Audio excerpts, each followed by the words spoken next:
ladies and gentlemen, Elijah, this guy is just tearing it up. Innovating, and helping companies to really expand and stay on the cutting edge of like what is possible in business, in life, in being our best selves, and especially in challenging times, like to really keep moving forward, to really keep like pushing the needle and increasing performance and stepping into higher levels of impact and service. This dude is the man. So definitely stick around for this interview. I'm going to be bringing him on in a second. Before that, I just want to say thank you for choosing to be and become your greatest possible self, for being here, right now. I just want to remind you, along with all the guests who are on today, like you are already enough. You already have everything that you need. You are equipped, you're smart, you are effective, you are hardworking, you are playing, you are just like in your power. So just remember that and stay connected with that. And it's easy. You don't have to do anything. You don't have to change anything, so to speak. You can just allow it to land, allow it to be. Okay, so just remember that. I'm going to be bringing on Elijah in a second. Before that, if you want, grab a piece of paper, grab a pen. I always recommend taking notes on these interviews because chances are there's going to be some really powerful principles that you can go to work on in your life and transform and really stepping into your certainty, your leadership, your progression moving forward with what we cover with Elijah. Stick around. It's going to be a powerful interview. Elijah is a highly engaging purpose coach, professional biohacker, and conference speaker, and director of innovation for a large Silicon Valley technology firm. He also serves on the board of advisors for the University of California Riverside's newest design thinking executive program. Elijah helps individuals and enterprises navigate the complexities of finding your purpose and finding their purpose, deploying innovation, and biohacking ourselves in these critical and rapidly changing times. He is a featured guest and speaker strategist at places like Virgin Orbit, Hyundai America, the School of A.I, the Timmy Awards, Sue Talks, Wonder Women Technology Conferences, and the Bren School of Information and Computer Sciences at the University of California Irvine, to name just a few. Elijah believes that our fundamental understanding of work is under attack and believes he has a key for us to gain certainty in uncertain times. And here's a bonus for you. Elijah is also releasing a new book called Pain's Promise, where he powerfully shares how to leverage life's deepest challenges to unlock latent power from incredible pain. And we are blessed to have Elijah with us here today. Are you ready to bring the heat, my brother? Woo! Let's go. Woo! Yes! I love it. Getting me fired up, man. We are live on Becoming Your Greatest Possible Self, Elijah. Thank you so much for being here and really helping our audience innovate, step into our leadership, step into our purpose, man. You're doing some great work in the world. Thank you so much for being here, man. Can you hear me? Yep, I can hear you loud and clear. Okay, I lost you. I thought I lost you for a second. No, we're good, man. I was just saying thanks for being here. You're a champion, man. We're going to dive into the theme of today, which is message to millions. Your message to millions. What does that mean for you, Elijah? Ooh, yeah. I mean, my message to millions is just like yours today. You know, we all have a message to millions. I believe that in all of us there was something deposited. And I don't want to take the conversation extremely spiritual, but I mean spiritual in the sense that we all are aware of our consciousness, right? We're all aware that we're alive. The ability to understand that you're alive is enough to say that you're a conscious human. So what I mean by that is that we all have a million dollar message, really. So Yeah. Chris started to change that a little bit, but that's great. Yeah, and our message to the millions, meaning the multitude, but we also have $1 million message, right? Yeah. That's been deposited inside of us. So I believe that it's our goal to bring that out, to find that, to seek that, to go to work, to make sure that we bring our best to the table, because that's when we are truly activated, we're truly alive, we're truly contributing, and we're truly guaranteeing our own certainty.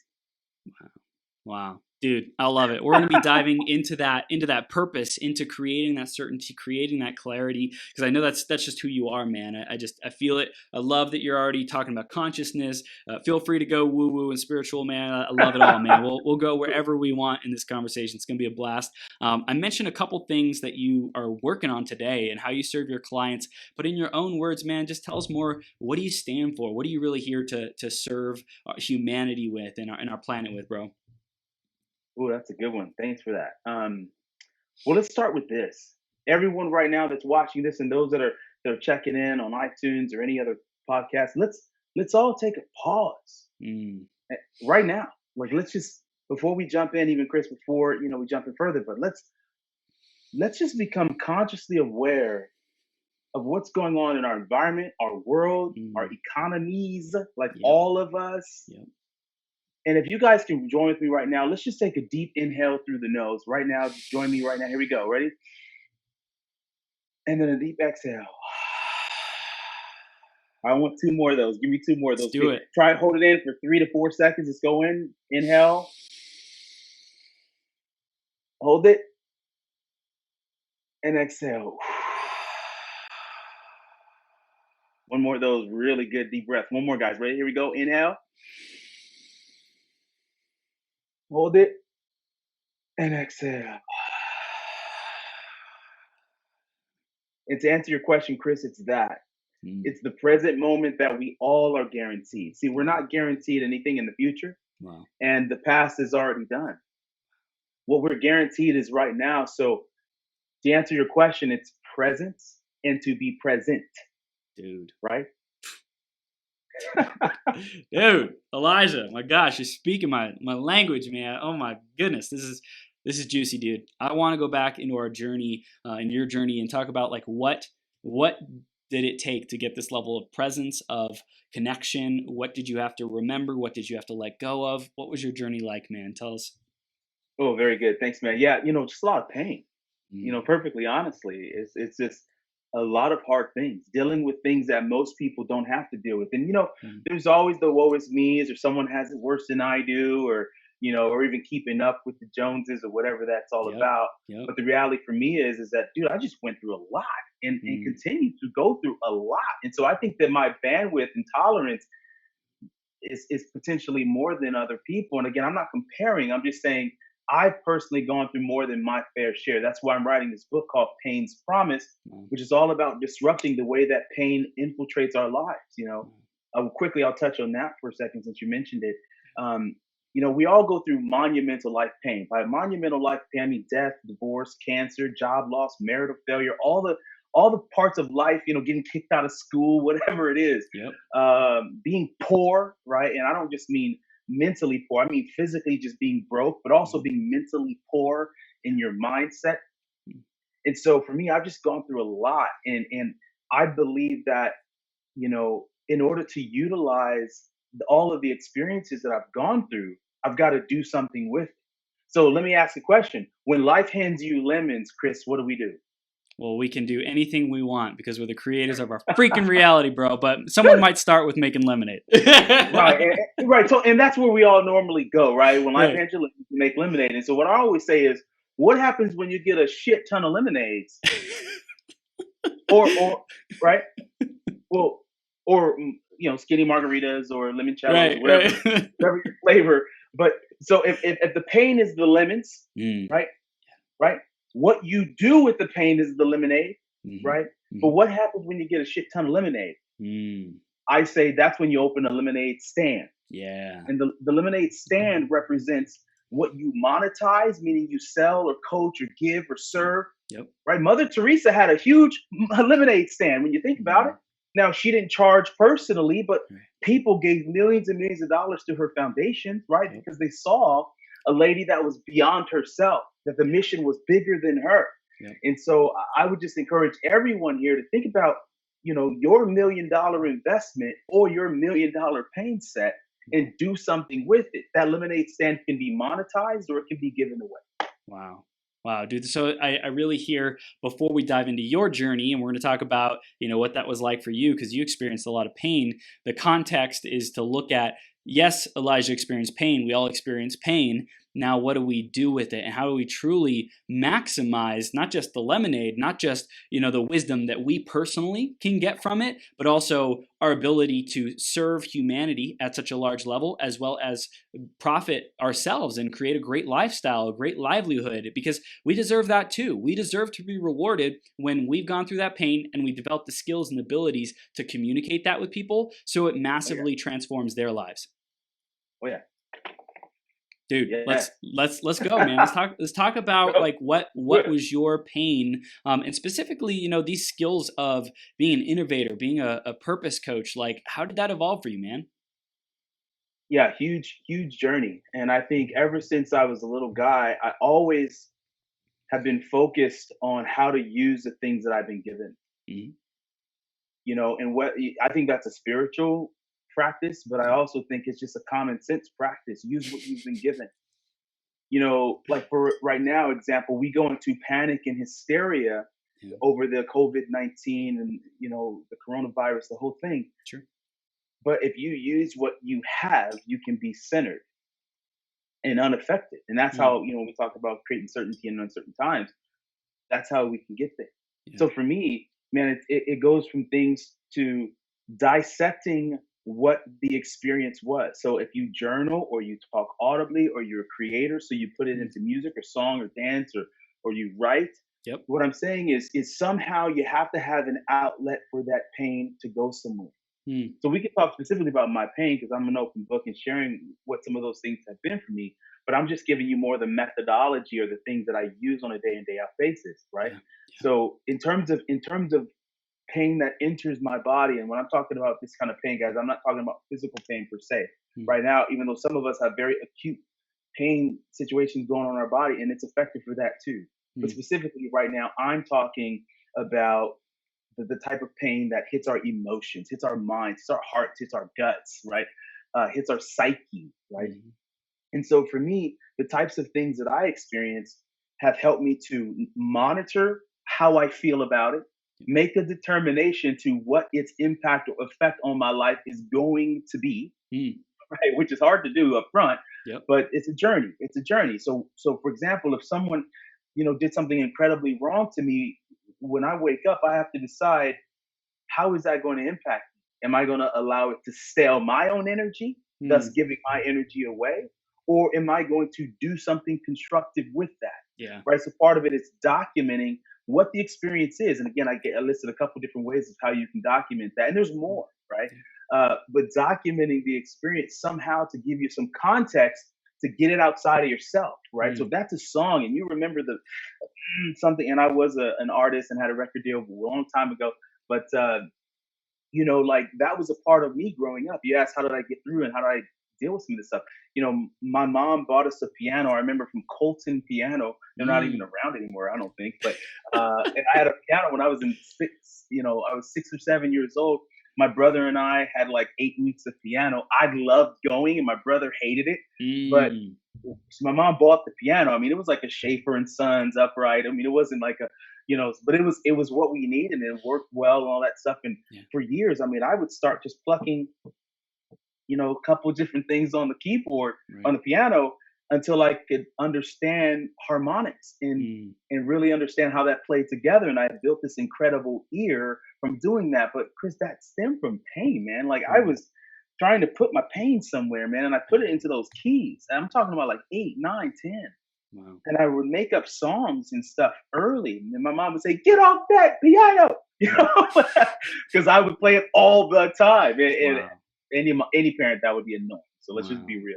yeah, yeah. Uh, But it's but it's that's how I channeling dealt it. with it. It's channeling Yeah, it. Like that was your process of, you could call it even documentation, right? Like you yep, documented your experience and your emotions just by pressing a key. Someone may not yeah, have consciously been able to go back and say, "Hey, what is the evidence of that?" But you documented it into existence that, "Hey, I'm feeling this way, so I'm going to communicate it with these keys." And I think that's so powerful, man. yeah. Thank you, man. So yeah, I mean, just as an early guy, because remember, when you're 8, 9, 10 years old, you're not gonna whip out your big journal and start. Maybe some of you people on here would do Right? that, but man, I was not that mentally Nope. sharp to start documenting all my. It would have been funny to look at now, but I can't imagine. No, so but my point is that any way that you can offset and get that stuff out of you enough Yeah. to get objective eyes on it, right? Mm, And I do all types of different exercises with my psyche and with my experience all the time yeah. in order to get the best vibration out of that experience. Mm, It's not going to be waste, right? mm, yeah. So I hope that answers the That question. was great, man. That's great. Let's talk about your early professional career. What was that like? Yeah, so there's three main things that I've done. I'm a director of innovation now, and I'm on the board of UCR as you mentioned. But how I got here was really being creative and open minded.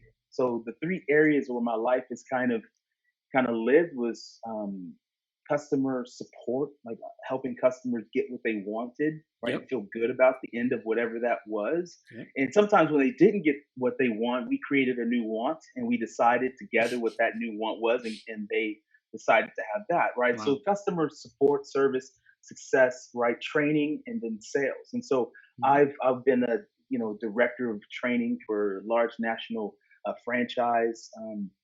Several years ago now. So I've always stood in front of people and delivered information and Mhm. helped people consume that information in a way that does something that's actionable, whether it touches their heart, their mind, or their I call it gut, which is Mm. soul, right, for me. Yeah. But so yeah, I mean, those are the three areas that I've kind of lived my whole life. Wow. Outside of being into technology and to being a closet biohacker, which I'm going public with my biohacking now because Wow. for such a time as this, we all could use an uplift in our immunity. So that's a part of my mix too. So being that customer support, training, sales, like what was the journey like for you to start acquiring wisdom, to start doing personal and professional development? Like what was that like, so that you're now on this board and doing all these great like awesome things? Like how did Yeah. that evolve, man? Yeah. Well, honestly, it started very early. I mean, my sophomore year geometry teacher Hmm. said to me something. Hold on one second here. You're back. Did I lose you? Yeah, you know you're back. I can hear you. Can you see Okay, me? Yeah. I got you. Sorry about that. It's all good. So yeah, in my sophomore year, my geometry teacher said to me, Elijah, you're one of the smartest people I know. And he said, I don't mean students, I mean people. Wow. And that was important to hear, Yeah. Yeah. as a 15-year-old, basically. Wow. And he took me to, he said, I don't, you're a little too young for this, but I would love you to get your parents' permission because I would love to take you to an event where you could see business leaders and people that are doing very exciting things with their lives and with their passions. And I'd love Wow. to invite you into that because I think you can handle it. Wow. And I was like, absolutely. So, but I was the kid that was mowing lawns and washing cars and doing anything I could around my neighborhood to earn extra dollars. So, if I wanted something and my parents couldn't afford it or didn't want to get it or wasn't the right time, whatever, I would get it myself. Mm. So what happened? I'll tell you quickly about what Mr. Galen was his name. But the event that I went to was an event with entrepreneurs in network marketing, and I Mm. had no idea really what network marketing was at the time. But the training that I got, I called a training bug, Yeah. right? In Yeah. terms of understanding human performance and Yep. not being told here's who you are and that's who you are and you are this way because your dad was that way, and your mom Mm. was that way, and your grandpa and your grandpa's grandpa, whatever it is, right? Instead of having those stories, I saw something that would allow me to change my visibility and shift my destiny based on not being pigeonholed by the past or Mm. being told you are this way or this is who you are because of the color of your skin or because of the gender or because of all the things that people put on all of us, Mm. right? But having a sense of self and being able to say, wow, there's a lot more out here. So that really opened the journey for me in beginning to understand what's out there, Yeah. first of all. Dang, dude, that is legendary, man. So you discovered network marketing or this Yep. training, personal development training, Yep. that gave you this human performance value, right? It's almost like this new value of human potential, human growth gets rewired, or like short circuits our brain. So something that was completely off our radar and irrelevant before, like we wouldn't care if we saw it like a ship passing through the night, but like when it happens in a certain way, it triggers us, it activates some part of us, some part of our gut, some part of our soul. It's like this is important. This is who you are. Like dive in, soak it up, eat it up, like ask questions, like stick around this vibration, stick around this energy. This is where you're meant to be. A similar thing happened to me 7 years ago when I was in college, and I like a whole new world got blown open for me, man, of possibility. So I can only imagine what it was like for you in high school, dude. Yeah, it was insane. I mean, when you think about it, man, and this is probably, late '90s. So, like when my mother, and I'm making this up, I have no idea, but like say my mother's making 60, $70,000 in the late '90s, Right. right? And I saw soccer moms walking across the stage making 60, $70,000 a month, Wow. and I was like, what? Yeah. And talking about their lifestyle and what they Yep. do, and I was like, I had no idea. And Yeah. I'm not here to promote network marketing. I'm saying that's where for me, I started getting training that Yes. was beyond my years. I started Yep. hearing from people that say, hey, there's multiple ways to get there. Yeah. And this is, because I was afraid in hearing, my mom was like, oh, well, that's maybe one of those pyramid things. You got to be careful. Mm. And then after I realized, and we both, and she as well, we all realized what it was. It was like, oh, there's a lot more to this than Yep. just first of all, the American government is a pyramid. You got a president on top, you got vice presidents, you got executive branches, da, da, da. It's the same stuff. Yep. Go to any company that Yep. you work with, it's the same exact thing, but we call Yep. those things pyramid scams. So I guess we're all in a pyramid scam called the United States of America. So anyway, That's so funny, man. Okay, no so offense, I love America. I'm just saying, God come on. bless America. Okay, so Just just out, caveat. very patriotic here. Okay, whatever. So let's keep moving forward, man. Technology, biohacking. When did that how did that pop up on the radar? Like, what do you want people to know about those things? Like, Yeah. it's such a core part of who you are. Like, why is that an embodiment that you want to share with people? Yeah, no, that's great. So I'll give you biohacking first, and then I'll jump into technology. Sure. I was a professional singer. I mean, ever since I was 16 years old, I was a professional singer and dancer, meaning I got paid, I went on tours, I did all the stuff. I got the record deal, later in life and all that stuff. And for me, I never liked to get sick. And also I sang at churches and all Wow. that as well. And I sang a lot, so I never liked to be sick because your voice is your main instrument when Yep. you're a singer. Yep. And so if you get sick, it's going to impact your ear, nose, throat's going to impact right upper respiratory stuff. It's going to impact how you sing. And so for me, Moneymaker. right, right. And so for me, I was like, well, in order to be the most successful and have the most dates and gigs and opportunities, I got to be as healthy as possible. Yep. And one of the ways in which I was able to do that actually started with my uncle. So my uncle is a naturopathic doctor in Atlanta, and he has had, I mean, clients like Coretta Scott King, Martin Luther King's wife for a lot of years, Young Jeezy, Usher, all these celebs and things like that. And so he would have me when I got sick or got a head cold. He would have me take like blackstrap molasses and apple cider vinegar and cayenne pepper and all these types of things when I was a young person. And I was like, what in the concoction? Just give me a Tylenol or NyQuil, right? That's the world that we were exposed Yeah. to. But biohacking is all about using what's called nutrigenomics. And nutrigenomics is how we use nutrition to express our genes to do certain things in our body on a cellular level. And so really what my uncle was doing 20 some odd years ago was helping me understand. I didn't know what nutrigenomics was. And I don't even think as an industry it was even called that yet. Mm-hmm. But he helped me understand that using natural things and the molecules themselves did certain things in our bodies, right? So like we all know when you get sick, take garlic, right? But there's the substance in garlic is called allicin, right? And I might be, some people pronounce that differently, but the idea is that, man, there's all these different things that we can do to enhance our life. And so, then I got into water and making sure that I'm a water snob. So I'm telling you all right now, and you should be too. Why? Because most of our bodies are made of water. Yep. And when I meet people, they're like, oh, I drink from the tap. Who cares? I'm like, do you not care about your body? Right? If I'm going to put in all these, I'm going to go to the gym, I'm going to work out, I'm going to put in great quality proteins and organic grass fed and da-da-da. If I'm going to do all of that, and then just completely forget about the type of water that I'm drinking, I'm missing the boat, man. Yep. So for me, I'm a water snob. And what that means is, sure, if I'm at a restaurant well, not right now, but if I'm at a restaurant and they're serving water, I'm going to drink the water they have. I mean, if Right. it tastes not good, I'm going to put it to the side. Yep. But I drink high quality, high alkaline, high pH water, and I try to make those spring waters. The electrolyzed waters are great for high pH as well, but I try to drink it from spring sources. So, like, here's a shout out. I'm not promoted by this company, but this is Carlsbad water. I'm the guy that would go down to Carlsbad and fill up a jug because I like it so much, and it's 8 to 9% pH, Wow. and so not percent, but yeah, 9 pH in there. So I love that. And so this just is one idea of what I do, and then the substance that I'm drinking inside of here. And I'm not trying to promote anything today, but it's just a substance that helps me through my day. And Mm. so essentially, what this is an energy drink that doesn't give you any crash. Mm. And there's tons of great companies and tons of greats. I'm not going to even try to talk to you about that or promote that.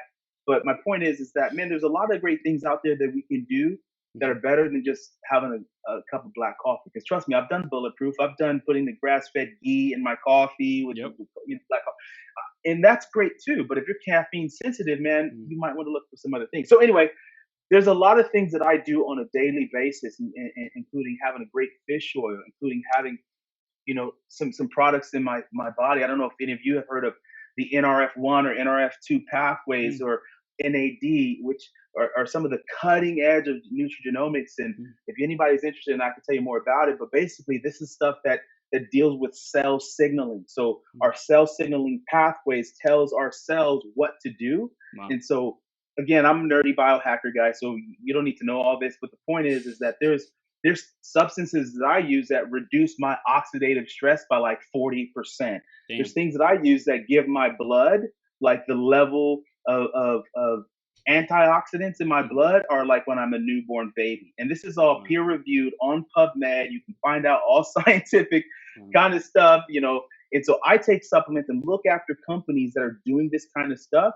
and I'll just take their products. Yeah. Right. And Yeah. if I enjoy them, I'm like, man, I'll share a couple of products with people that I know, love, and trust Yeah. that would want to hear about it. But that's pretty much how I got into biohacking and how it shows up in my life, man. Well, what I love is when you believe in something, when you believe in a regimen, a habit, a product, whatever it might be, even meditation, right? Like if only we could get, commission on recommending meditation to people who actually like follow through and execute on it, then, like people would be pushing for it a lot more and striving for it and excited to share it a lot more. But oftentimes, Yes. like the things that are most basic, like practicing gratitude, where's the commission on that? Yes. Who's got a commission plan on that? Like it doesn't Yes. exist yet, but billion-dollar idea. But I think Hey, let's go, man. Let's talk about it. Let's talk about it. Come on. Let's I'm do open. it. I'm so game, man. Like I love sharing these ideas, and I want to talk about technology because I know that's Yep. so freaking important, man. I'm a geek as well. I love geeking out on technology, the future of technology, consciousness, how it's integrating, right? Like creating a whole Yeah. new reality, a whole new world to step into. And I want to hear from your perspective, like where did technology become important for you, and how do you embody that and communicate about that today? Yeah, I mean, it started way back in the 80s when I had my first computer as a little guy. And, I just started tinkering around. My parents had a computer and we had the old computers in school. And I just thought, wow, I wonder what's going to look like when the graphics on these things are going to be like real, closer to realism, and seeing Mm. Star Trek, Yep. but seeing the timeline, right? So I'm an Xennial, which means I'm not a millennial, I'm not a Gen Xer, I'm in the middle. In fact, Mm. Harvard Business Review did a study on Xennials, just so you guys know, because a lot of you guys are categorized. That's the word I'm looking Mislabeling. for. Yeah, mislabeling. Mislabeled. Yes. I'll give you a better label, which labels, first of all. Okay, whole nother conversation. But no, so essentially, as a young person, man, I just was curious. Yeah. About technology, the implications of technology. And my foray into technology actually happened through wireless, and it happened through being a kind of sales representative in a wireless store in a mall way back when this first started. Wow. Way back when we had the Nokia phones. Yep. With the faceplates The that you would bricks. change out. Yeah. All you could do is play Snake. Who remembers Snake? Yes. Shout out for those of us that remember the game Snake. Yes. I played a lot of Snake. Yep. So, and when you had to text, like in order to say one word, you have to press 333 222 777 333. It would take forever, right? But my point is I remember I was a store manager, the youngest store manager in California for a very big brand. It was called Pac-Bell Wireless at the Yeah. time. It's now, well, AT&T because it was singular, then AT&T. Yeah. So way back in my early days when I was in college, man, I would work for this company as a store manager. And, I remember the reps from Pac-Bell saying, hey, man, in the future, in the like next 5, 10 years, you're going to be able to do so much on your phone. Like you're going to be able to watch movies and like order like food and I was like, no way, man, that's crazy. And here we are today. I'm talking to you on this device. And guys, let me just say this because this is about technology. We bash each other for being on our cell phones or being on our devices and things like that. And sure, if we're face to face and we're having a meal, right? That's disrespectful. But what's important is that, man, when we have pandemics go around the world, I am thankful that we have this type of technology. We have high definition. I can see anybody in any part of the world pretty much instantly, unless they're in a remote situation. And I can check up on my friends and family all over the world in a flash because of this technology and what we have today. So how I got into technology was really, about a curiosity about where the world was heading and why I stayed in technology and always kind of floated around technology related companies, man, was because those are the companies that are bringing the future forward. And for me, those are the types of companies and opportunities that I personally align with. So I want to be involved with that stuff, How I got into AI specifically was all the way back from the movie The Matrix. If anybody remembers that movie, it made a shift in my mind and made me think about, wow, really not that simulation and controversies around what are we, all those things, but it started opening my mind, around what the power of technology is. So when you watch things like Terminator, and some of you are like, what movie? Arnold Schwarzenegger. I'll be back. That guy. Okay. But in seeing the movie The Terminator, it like as a kid it terrified me because of the nuclear bombs and the robots taking over. But guys, hello, that's where we are today. Go check out Boston Dynamics and their robot called Atlas. What that robot has been able to do just in the last 5 years is astronomical and exponential leaps in terms of its capabilities in just 5 years. It's like, you have to go check it out. Boston Dynamics or DARPA or Atlas.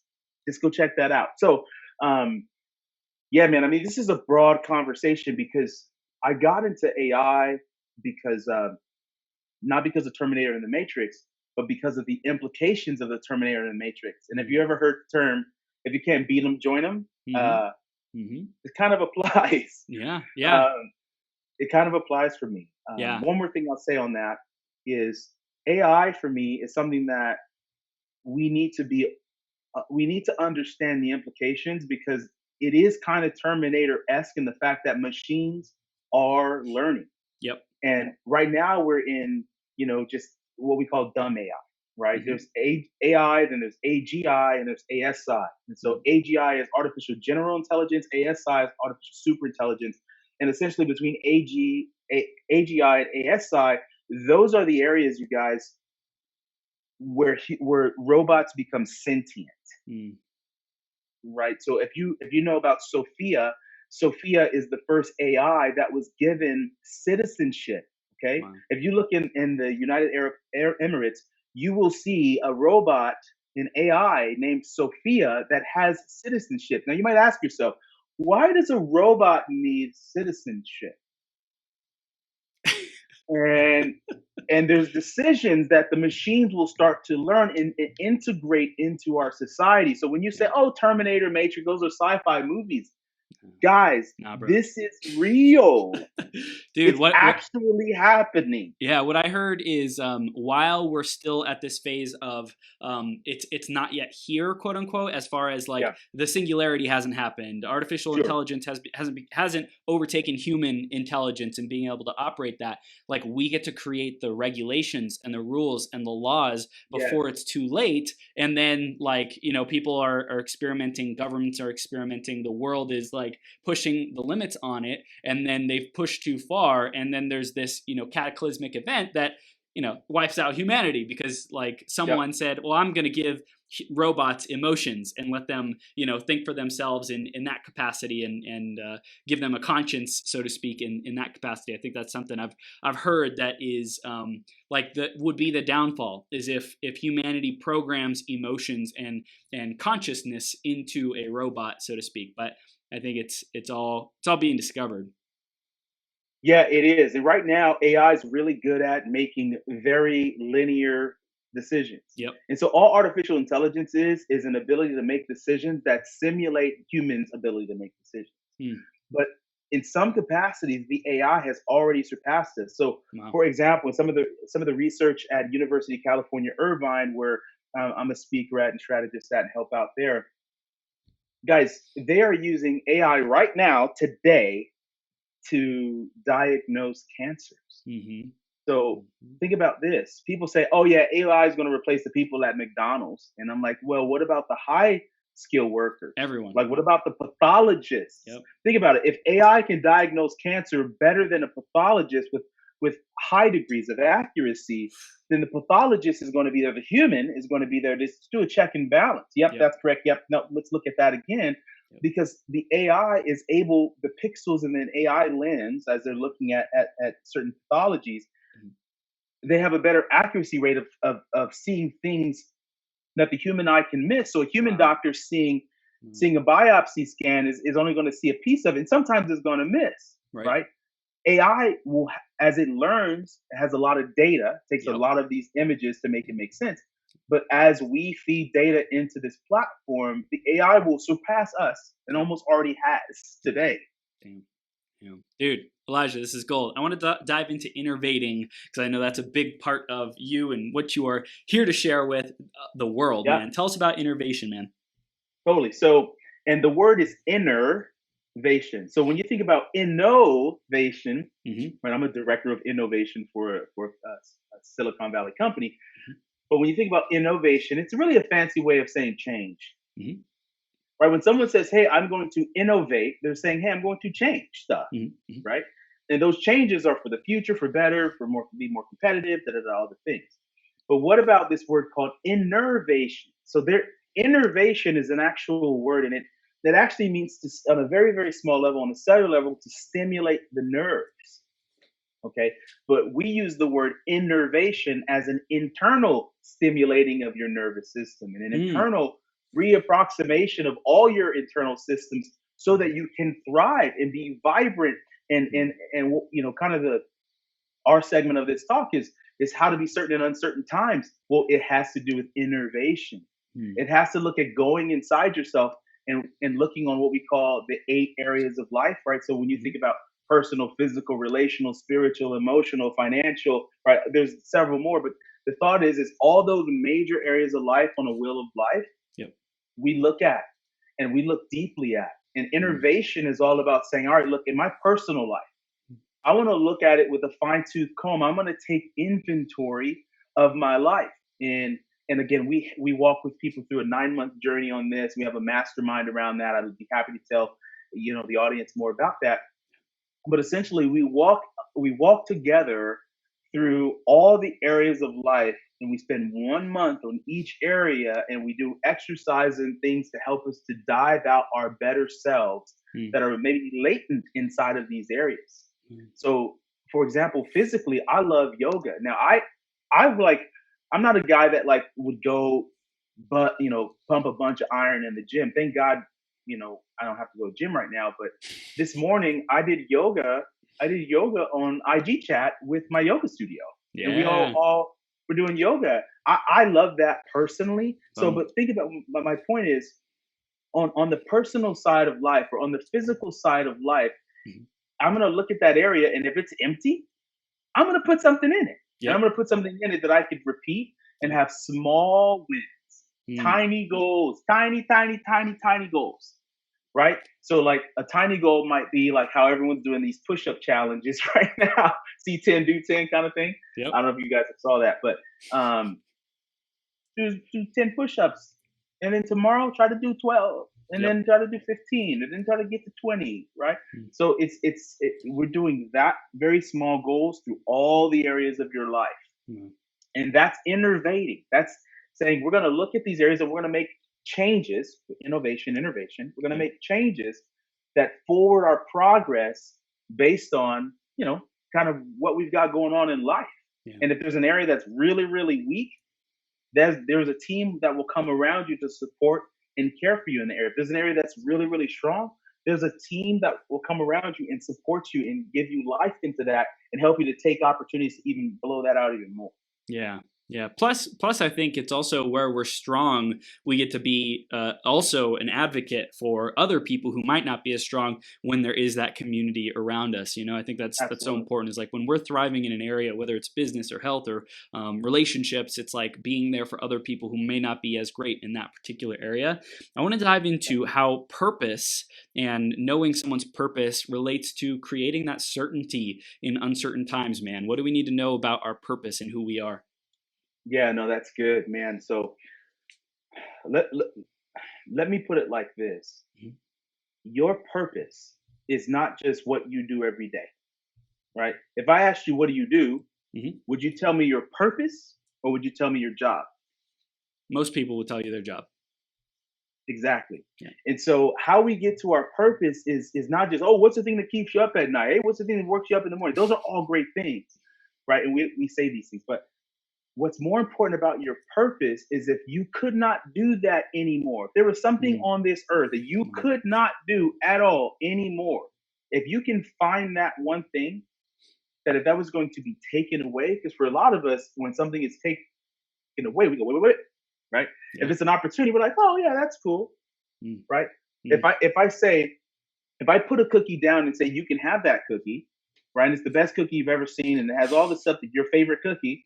And I was like, actually, I changed my mind, and I take it away. You're gonna be like, wait, wait, wait.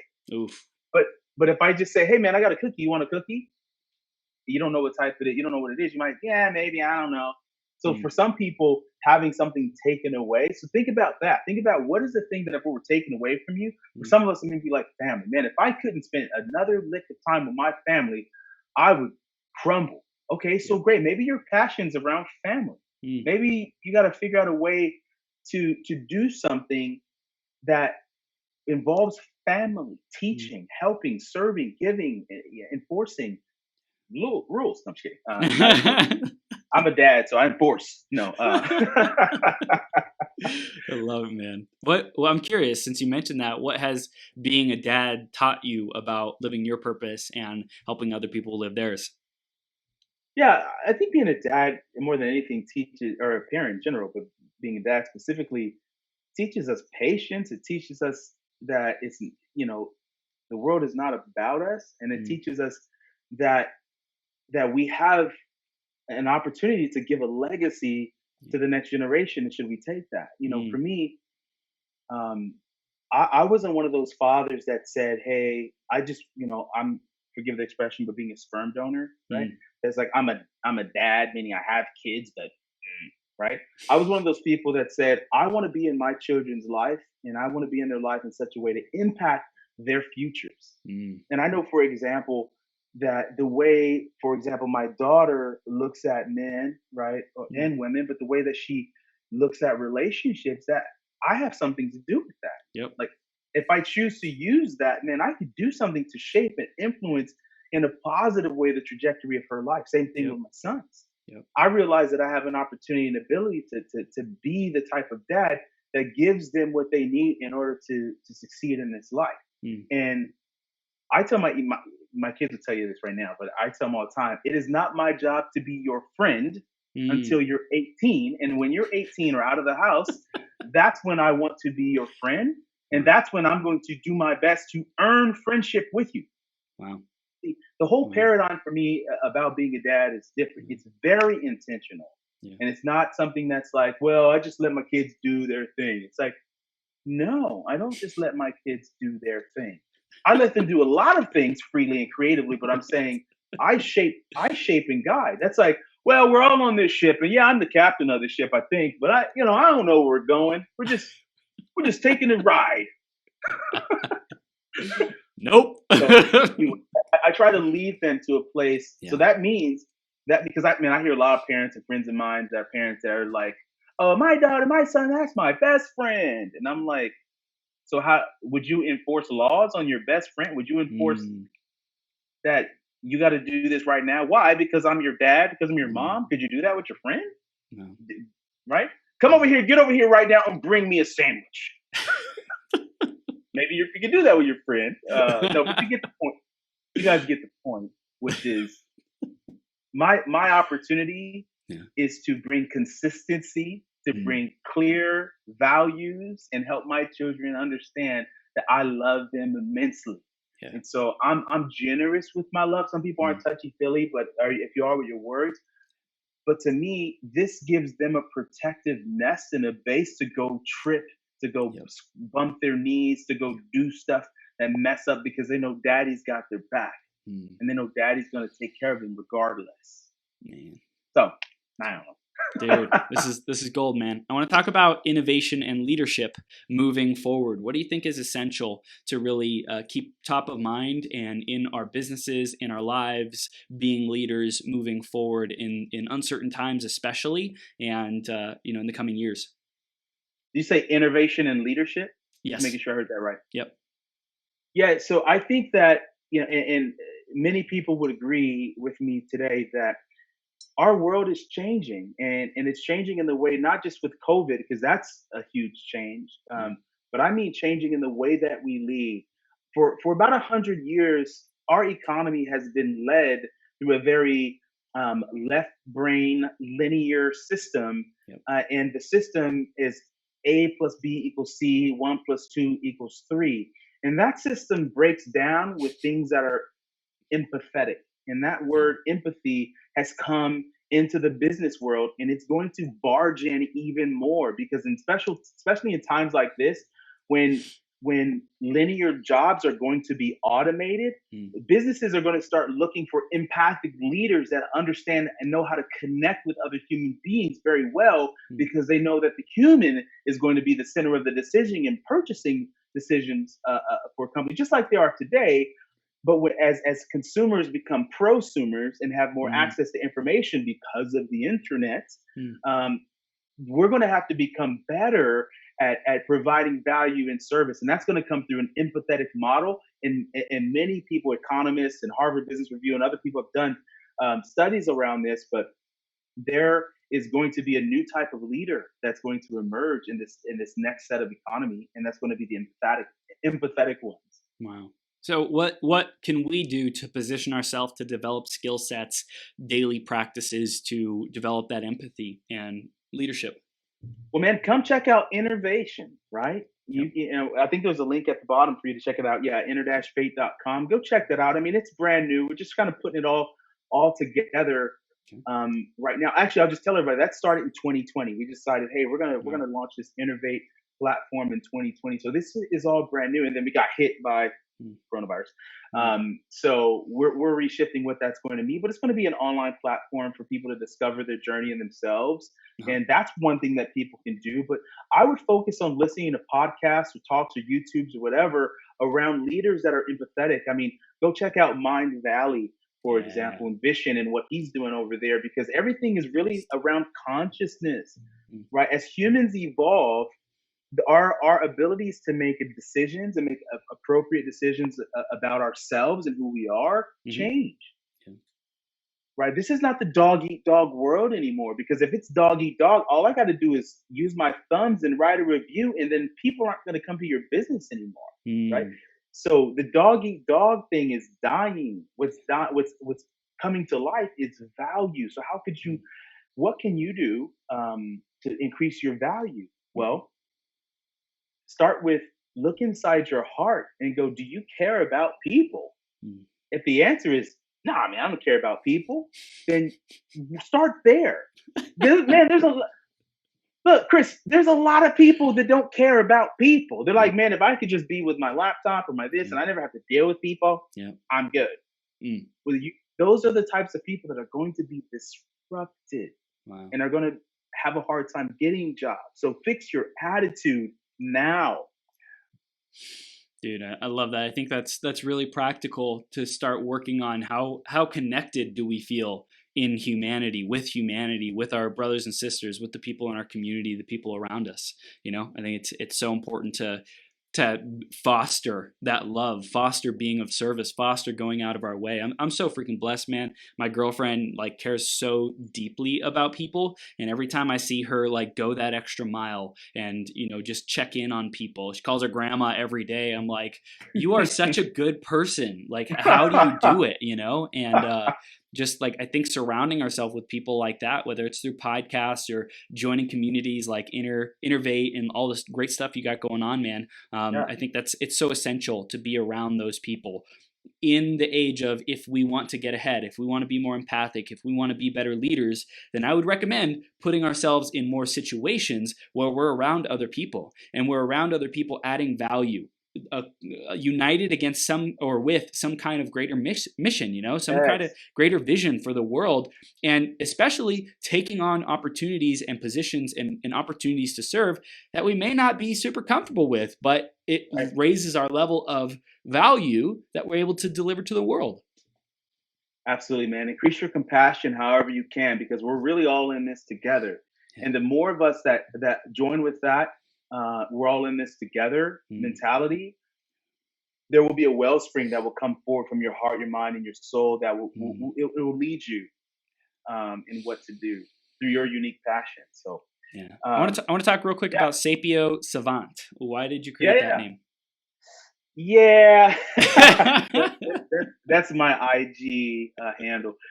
You know, I didn't think you were going to ask me this question, man, but I'll tell you. I'll tell you.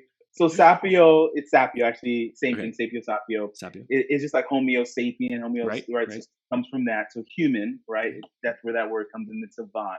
And Mm. so essentially what I'm saying is I'm really highly focused on humanity and Mm. highly focused on up leveling and upskilling who we are as a species. I'm a futurist. Yes. So literally I'm focused on stuff Mm. 20 years from now. Like if you guys have a moment, check out quantum computing. If you get a moment there, it's gonna blow your mind. Or hit me up and I'll send you some articles. But yeah, man, that's why I came up with the name. I had no idea you're gonna ask me that. That's funny.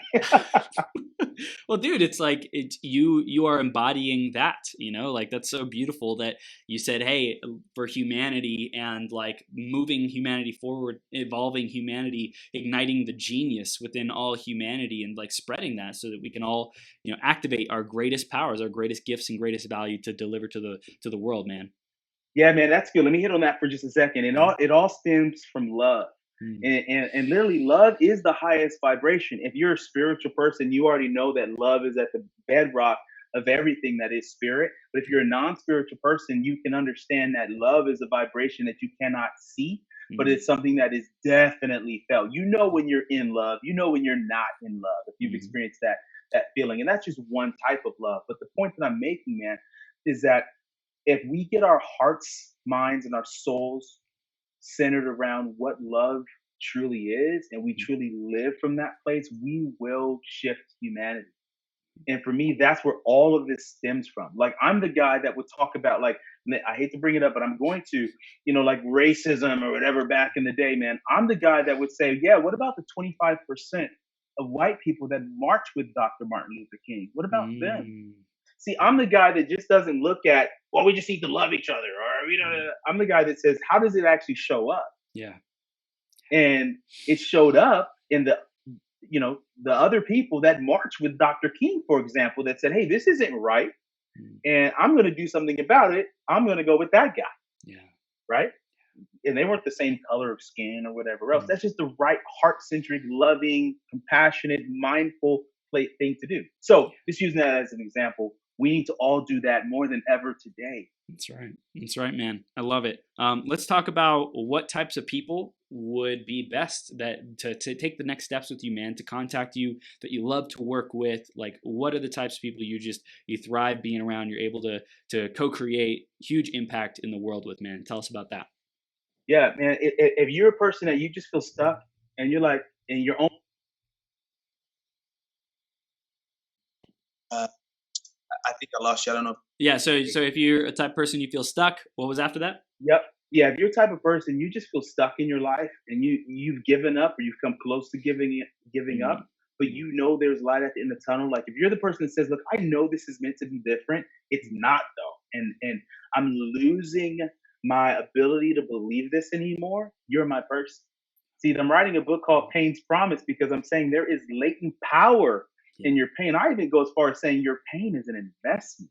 Hmm. So Hmm. that cancer, how could that cancer be an investment? Listen, I was talking to the provost of my university, my alma mater, and I was talking to him about Pain's Promise, and he said, "You know, Elijah, this is it's hard to hear, but I know it's good for me because my son was just killed about a month ago. Mm, You know, his 20-something-year-old son was killed, dang. and here I am saying like your pain is an investment. Think about this, you guys. So Dang. so if you're a person that says, I know I've got some great things to offer the world, but I know I might be stuck in some places. You're you're my person. I want to Yeah. connect with you. If you're also a person that says, hey, my life is pretty good, and I just now am in a seat of wanting to contribute. You're also my person because I want you to join and contribute, Mm, and we can make a pathway for you to join the platform and be a contributor towards the greater group. So there's a lot of room for all of us in the midst of that. But those are the two mm. types of people I would say follow up with me and let me know I can serve you. I love it. And they go to at Sapio Savant on Instagram, and that's Yep. SAPIO SAVANT. And they can also go to inner-vate.com, INNER-VATE.com. It'll be in the show Yep. notes. And dude, this is gold, man. I love what you're bringing to the world. I've really enjoyed this conversation. I feel like it's really unique. Like you're bringing a perspective of personal development, of evolution. And spirituality as well, all together to bring that to the audience, man. I've really enjoyed this conversation. Thank you, Elijah. Thank you. Yeah, thanks. And for anyone listening or watching this on Facebook Live or checking the podcast, man, thank you, Chris, for thinking of me and reaching out for me to be on your podcast. Guys, give this man a big shout out and send some love his way because he's doing these marathons, man, and man, you are killing it. I just want to give Thank you you. some encouragement, bro, to be providing this service. You are living from your heart, my bro, Thank and you. you are doing the very value, the very thing that we all need to receive right now. So thank you for letting us drink from your fountain, my guy, that you've created in this space. And I'm just so glad to partner with you as a buddy. Listen, I do gotta hop. As I told you, I gotta jump on another conference call, a pretty big Yeah. conference call right now. So I hate to jump, but man, thank you so much for allowing me to be on your show and spend time with you guys. It's been wonderful. Thank you, brother. Thank you for being here, man. Have a great rest of your day. Okay. Talk to you soon. Bye, All guys. right. Take care.